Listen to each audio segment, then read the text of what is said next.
ہمارے حضرت یہ شعر پڑھا کرتے تھے اہل اللہ کے بارے میں کہ بعض لوگ دین پہ چلنا نہیں چاہتے، بزرگوں کے بیانات میں نہیں بیٹھتے، کیونکہ بیٹھیں گے تو کہیں ایسا نہ ہو ہم بھی نمازی بن جائیں، ہم بھی داڑھی رکھ لیں، ہم بھی پرہیزگار بن جائیں. تو وہ چاہتے ہی نہیں کہ اللہ کی محبت کی شراب پئیں وہ، کیونکہ وہ کہیں گے اگر ہم بن گئے تو ہماری شلواریں ٹخنوں سے اوپر، ہم بھی دیکھنے میں ملا ولا لگے، نہیں بھائی یہ خطرناک کام ہو جائے گا.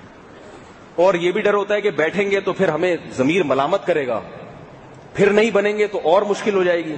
تو بیٹھو ہی نہیں، کنی کترا کے گزر جایا کرو. تبلیغ والے آتے ہیں چوڑی گلی سے، ان کو دیکھ کے نکل جاؤ پتلی گلی سے، پچھلا دروازہ بنایا اسی لیے یہاں سے گشت والے آئیں گے، ادھر سے ہم نکلیں گے. اس لیے کہ وہ کہتے ہیں سنیں گے تو خام خام اثر ہوگا، اور نہیں ہوگا تو پھر ضمیر ملامت کرے گا یار بات کیوں نہیں سن رہا. تو ہمارے فرمایا کرتے تھے بہت سے لوگ ہیں جو بزرگوں کے بیان نہیں سننا چاہتے، لیکن کبھی کسی طرح کسی دن آ کے بیٹھ جاتے ہیں تو نہ چاہتے ہوئے بھی اللہ کی محبت کی شراب ان کو پلا دی جاتی ہے اور وہ دیندار بن جاتے ہیں. ہمارے ایک دوست تھے، وہ ایک عالم کے بیان تھے، وہ داڑھی پر بہت بیان کرتے تھے. وہ کہتے یار میں ان کا بیان اس لیے سنتا کہ مجھے داڑھی نہ رکھنی پڑ جائے گی. بالکل ینگ تھے، جوانی کی بالکل اٹھان تھی اس وقت، آپ کو پتا ہے کیا سوچیں ہوتی ہیں. تو انہوں نے کہا یار میں ان کو گھسیٹ کے لے گیا. ہمارے استاد تھے وہ، انہوں نے داڑھی پر بیان کیا اور اس نے رکھ لی داڑھی. یعنی جس چیز کا اس کو خطرہ تھا وہ ہو گیا. کہہ رہا یار میں اسی لیے نہیں آتا تھا لیکن رکھ لی داڑھی اس نے. تو اس پہ ہمارے حضرت یہ شعر پڑھا کرتے تھے، لگا دی آج بوتل بھر کے میرے منہ سے ساقی نے، میں کہتا ہی رہا ساقی نہیں ساقی نہیں. ساقی کہتے ہیں پلانے والے. یعنی ان اہل اللہ نے اللہ کی محبت کی شراب میرے منہ سے لگائی دی زبردستی. میں کہہ رہا حضرت نہیں چاہیے، مجھے نہیں چاہیے، لیکن پھر بھی لگا دی. اسی پر ایک اور شعر یاد آیا مجھے، حضرت رشید احمد گنگوہی رحمہ اللہ تعالی، یہ بہت بڑے عالم تھے، بہت بڑے عالم. حاجی امداد اللہ مہاجر مکی رحمہ اللہ تعالی اتنے بڑے عالم تو نہیں تھے لیکن بزرگ بہت بڑے تھے، اللہ والے بہت تھے.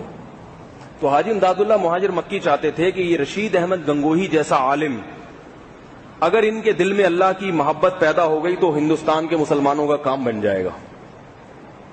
ان کو کسی طرح سے اللہ کی محبت ان کے دل میں پیدا کر دو. تو بہرحال کسی طرح سے ان کو بیعت کروا دیا. پھر ان سے کہا کہ آپ ذکر کیا کرو. انہوں نے کہا میرے پاس ٹائم نہیں ہے ذکر کرنے کا، میں علمی کاموں میں اتنا مصروف ہوں، اللہ اللہ نہیں ہوتا مجھ سے، ٹائم نہیں ہے.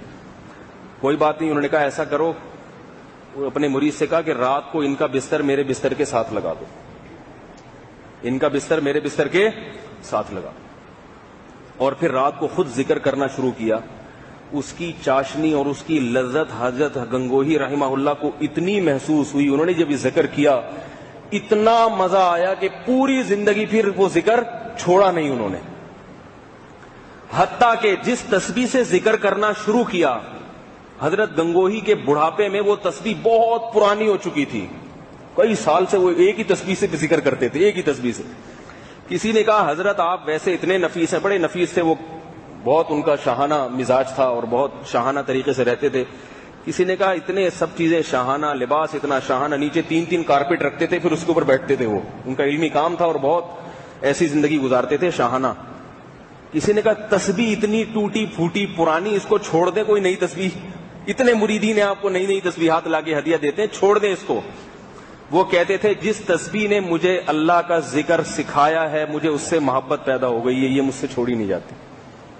اس نے مجھے اللہ اللہ کرنا، یہ اسی پہ کرتے تھے نا، اب مجھے اس سے محبت ہو گئی ہے. کیسی ٹوٹی پھوٹی پرانے دھاگے اس کے میلے کچیلے سے، مگر یہ تسبیح مجھ سے چھوڑی نہیں جاتی. تو اس پہ حضرت مجذوب رحمہ اللہ نے یہ شعر پڑھا کہ حضرت گنگوہی کو جب ہوا نا ان سے ذکر سیکھا انہوں نے اور ایسا لطف آتا تھا، تو فرماتے تھے جس قلب کی آہوں نے دل پھونک دیے لاکھوں، اس قلب میں یا اللہ کیا آگ بھری ہوگی.